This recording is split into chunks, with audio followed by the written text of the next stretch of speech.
Dans ce 10e épisode, nous allons parler de la vicomté de Bourges, qui est un des territoires qui succéda au comté de Bourges lorsque les comtes de Bourges disparurent dans la troisième décennie du Xe siècle.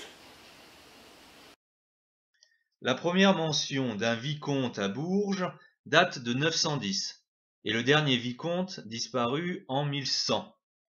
Le mot vicomte vient de vice-comte, c'est-à-dire le représentant du comte.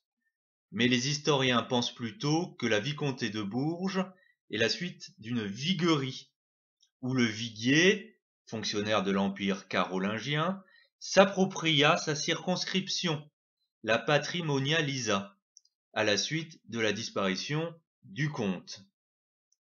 L'Empire carolingien, en effet, se divisait en comtés. Dans chaque comté, il y avait des vigueries, dont celle de Bourges, appelée aussi la septaine.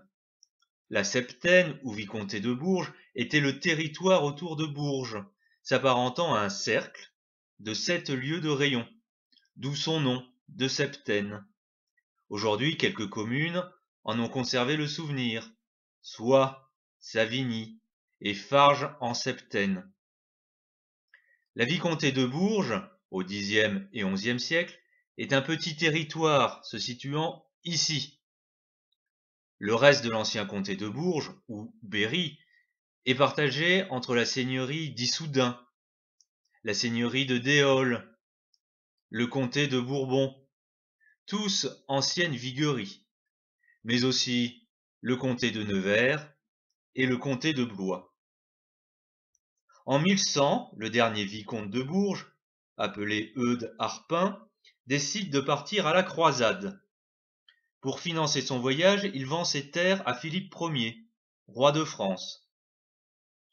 Tel était alors le royaume de France, dont Philippe était le roi. Mais sa réelle autorité ne s'exerçait que sur le domaine royal, en gros autour de Paris. Avec l'achat de Bourges, il obtenait un territoire au sud de la Loire, porte de l'Aquitaine, sur laquelle l'archevêque de Bourges disposait d'une prééminence, du fait de son titre de primat. Le roi de France comptait bien s'en servir pour imposer son autorité sur un sud-ouest très autonome. Bourges, longtemps la ville nordique du sud, devenait la ville méridionale du nord.